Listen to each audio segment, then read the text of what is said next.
Hey guys, how's it going? It is Beat on here, and guys, in this video I'm going to be showing you how to beat Genichiro in Sekiro. Now, if you guys don't know who this is, he is the samurai at the very beginning of the game that you are forced to lose to, and even if you do beat him, you still lose your arm. So he's the samurai at the beginning of the game that takes away the divine air from you and also severs your arm and leaves you for dead. So after reaching Ashina Castle and defeating that samurai, I have a video showing you how you can defeat him easily. You're going to come out this window and you're going to go to the roof. As soon as you land on the roof, there's going to be a cutscene.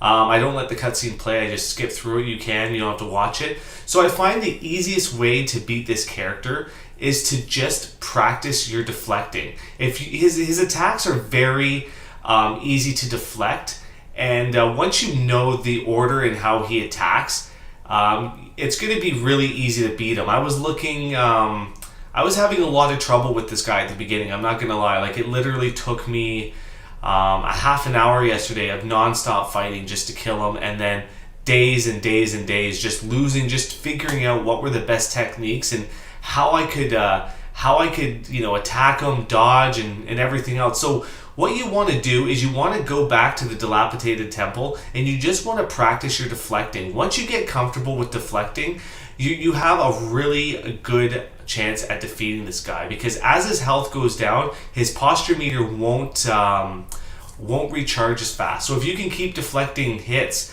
you're going to get him down to that death blow really quick, as you can see here. So what you want to do other than deflecting is you want to block his arrows. You want to make sure that you have the Mikiri counter so that you can actually counter those attacks that have like that red Japanese symbol above it. And there's one that he does where he jumps. What you want to do is hit circle and go to the right, and then you can get an attack in. Now, he might do two attacks where he'll jump and then he'll try to do a sweep. So you want to dodge left, hitting circle, and then you want to just hit the jump button and jump up in the air. And then as you're coming back down, if you have mid-air attacks unlocked, you can attack them. Now, you know what? I'm not saying that this method I have is perfect. You probably are going to die. But what you need to do is you just need to lose a bit and figure out what his techniques are, because once you know how to counter his techniques, he's really easy. And all of his techniques can be countered if you have the right skills. So all of his sword techniques can be countered with your blade, and then those attacks, like his power attacks, if you have the Mikiri counter unlocked, you can counter those as well, which do a huge hit on his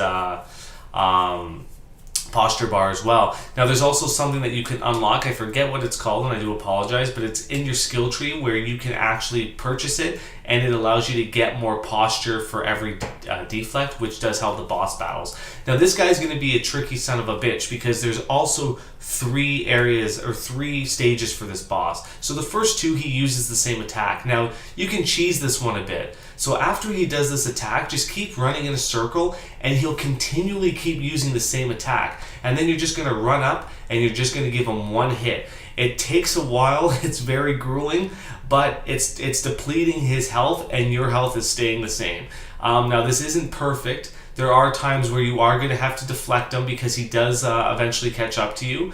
But again, if you're good at deflecting and you're prepared for those attacks, you're going to be fine. There's also one lightning attack where he jumps in the air and then he tries to cover the whole floor with electricity. Jump up in the air, and then on your way down, before you hit the ground, you want to just hit the attack button, and your sword will actually deflect the electricity back at him and take away a lot of his health. You're going to see that later on in this video, and that is a technique that can really end this boss battle really quickly as well. But you need to make sure you time it properly. So right there, that's the attack. I wasn't close enough to deflect it. But he jumps up in the air and he tries to hit you with the electricity attack. As soon as you are about to land on the ground, you want to hit your attack button and you will deflect it back to him. It will not only take away a lot of his health, but it'll stun him. So if you are close enough and you have any powerful attacks that you want to use on him, that's the time to do it.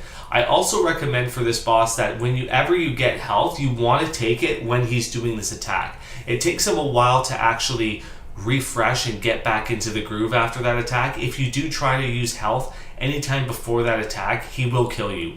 That's one thing I found with this boss, that you cannot, you don't have any time to take your gourd seeds or anything to heal up. Like, you really need to be on the ball with this guy.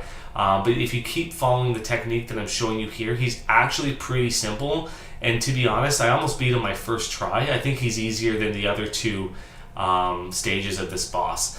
So just keep going in a circle and then get ready for his electric attacks. If you keep going in a circle, you are going to dodge his attacks fairly easily. And like I said, whenever he does that one attack, just keep going in for that one hit. It's grueling, but it is going to take away chunks of his health. And again, the more health you can take away from him, the less his posture is gonna get back to normal, and it's gonna just be slower. So you know what, you could be able to, if you're comfortable with deflecting, you could deflect him and get him down to the death blow. But if you're somebody who's cautious and you just want to beat this boss battle, I highly recommend that you use this technique. So as you can see here, he just keeps chasing after you. What you want to do is just keep waiting for these. And I know I keep saying this, but I want that electricity attack to come up just so you can see what I'm talking about. And eventually he will do it. It's just a matter of when, unfortunately. So that's why I'm saying, like, this could be grueling. So there you go. See, that's what I'm talking about. Like, you just need to be prepared to deflect, because he can catch up to you fairly quickly, and when you're not expecting it, he does a lot of damage. So here it is. So he comes down right when I jump down, I deflect it, and then I get a hit in. And you can see that so much health within that time was taken away. So this is what you want to do to beat this guy. And then once he's done, that is it for this boss battle. I know it's going to take you a long time to figure out the timing and to figure out the best strategy to beat this guy. But honest to God, like Dark Souls, Bloodborne, when you beat a boss in this game, you feel so proud of yourself, and you feel like you've accomplished so much. It's actually hilarious. Like, it took me probably 30 attempts to beat this guy, because I was just kind of like, the biggest mistake I can say to you is don't try to rush the battle.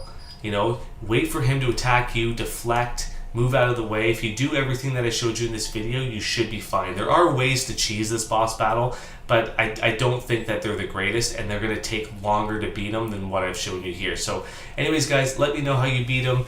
If you're playing this game, let me know how you like the video. Like, comment, subscribe, and hit that bell button if you want to see more Sekiro videos. And have a good one, guys, and take it easy. I will see you in the next video. Peace.